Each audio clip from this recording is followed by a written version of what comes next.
Hi folks, Max from Woodsman's Finest here. I was just out shooting a video about this absolutely gorgeous ILF longbow setup that I took to Hungary recently to the Red Deer Rut. So please check out that video. But while I'm out here, I would like to actually take the opportunity to talk about something else that I'm recently taking out into the woods consistently and that I want to share with you, which is actually a LRF, a range-finding binocular by Alpenoptics.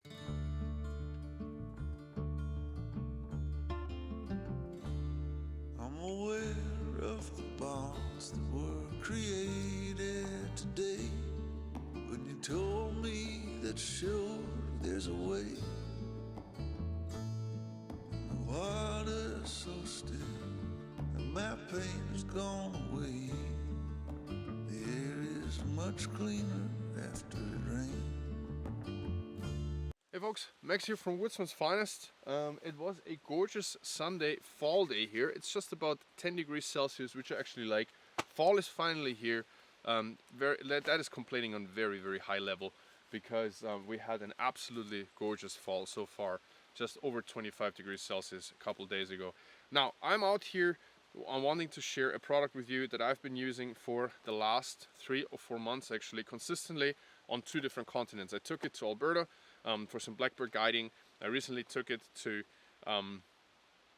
Hungary for red stag, and I've been using it on the 3D ranges, on the rifle ranges, out hiking, etc, etc. So without further ado, let's talk about the Alpenoptics Apex XP LRF 10x42 range-finding binoculars.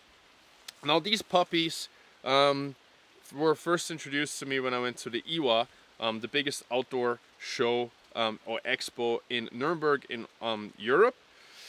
And I got to know the folks of Alpenoptics there, which is a very young company that is operating basically out of Spain by Bresser. And is one of their sub-brands.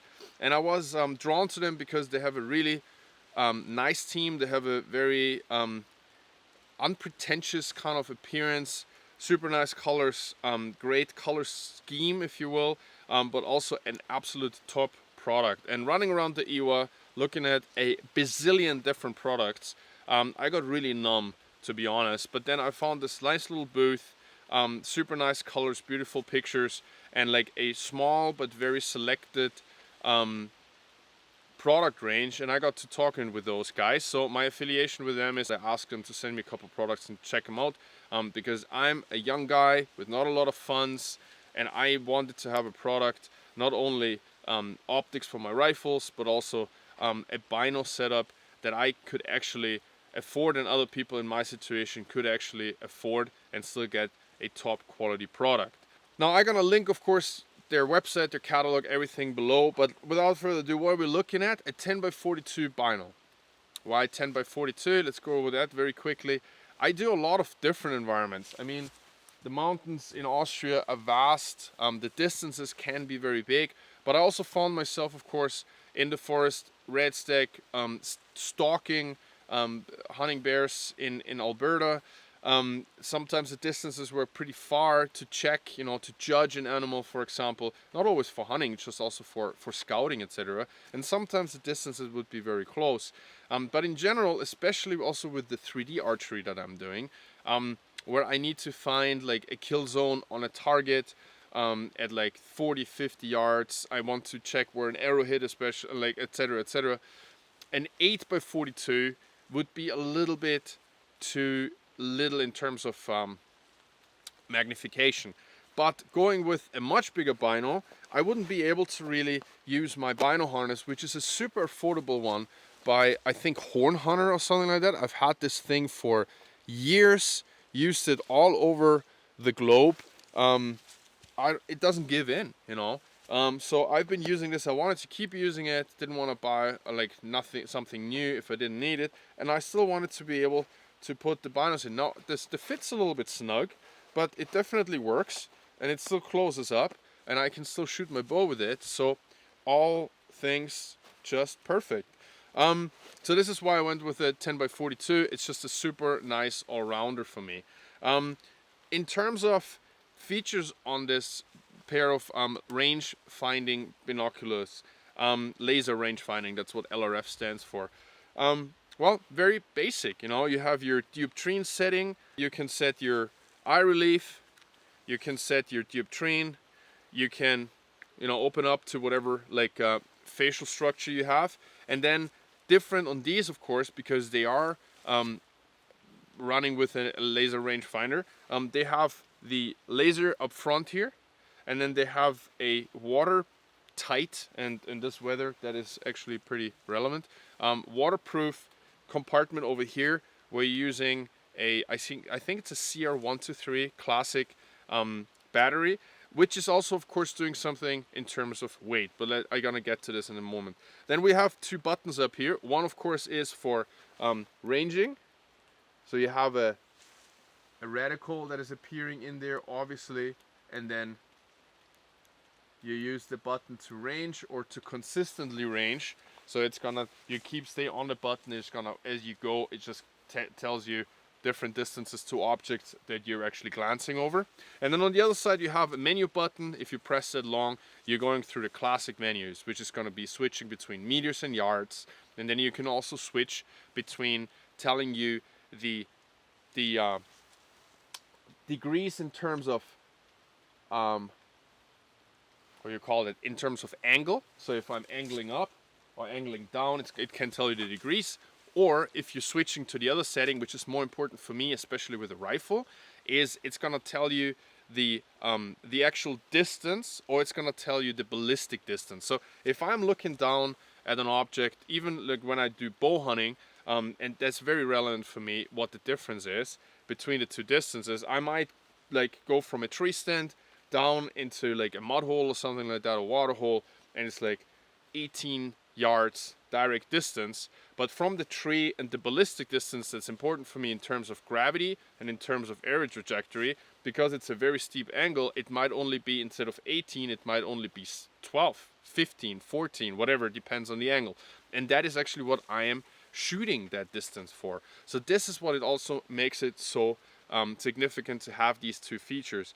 On top of that, we have a range between I think 6 yards and 2,500 yards, which is gonna let you do anything from bow hunting, traditional bow hunting, compound hunting, out to 2,500 yards, which is gonna tell you distances in terms of travel, and maybe out to 1,000 yards in terms of shooting, you know.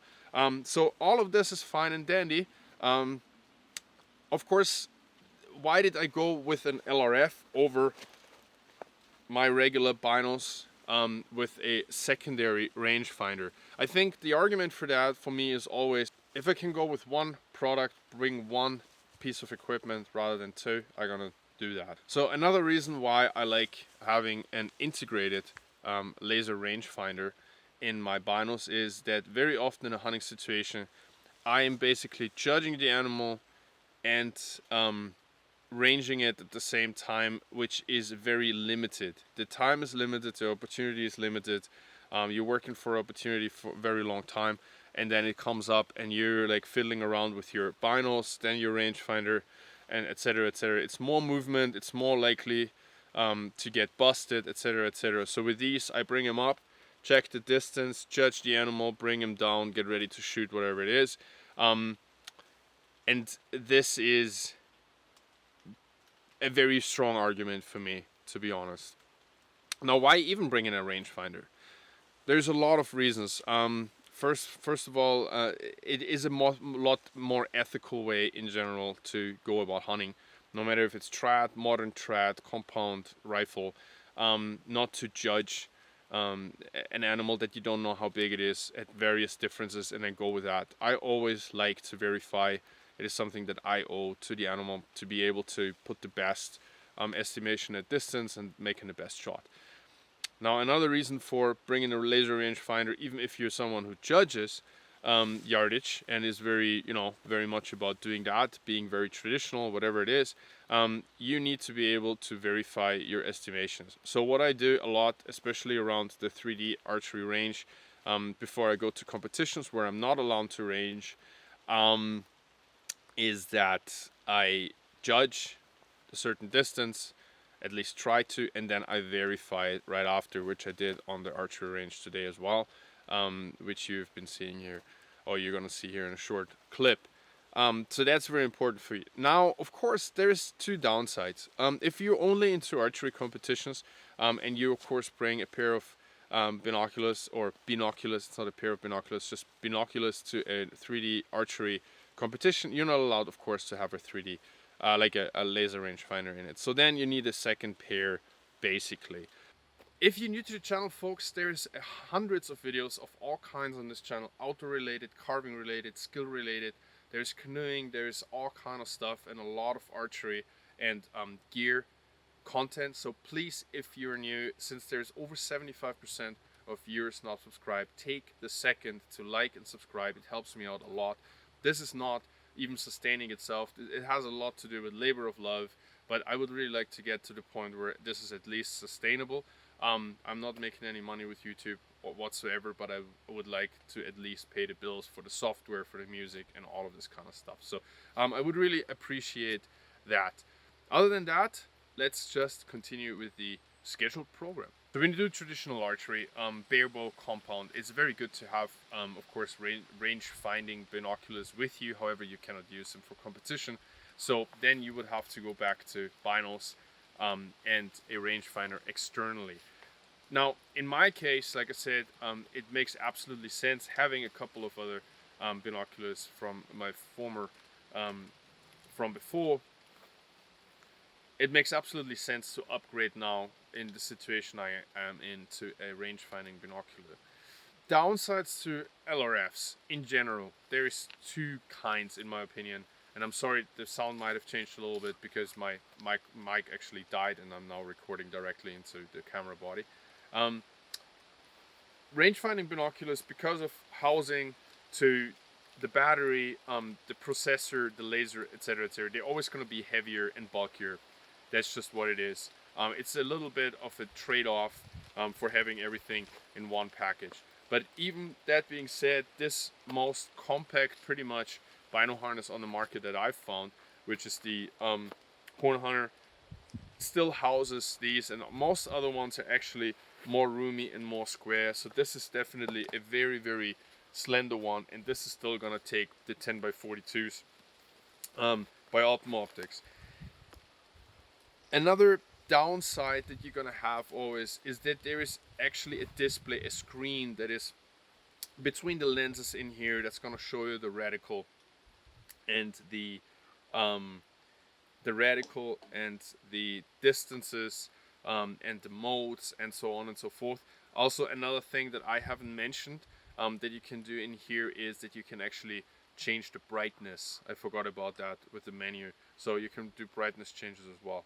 Now, that always has a little bit of an, I wouldn't say negative, but influence, but it has a little bit of a changing influence on the overall optical performance of the binos. Now, that being said, excuse me, I've never had the impression that I have bad color fringing on these or any bad optical downsides at all.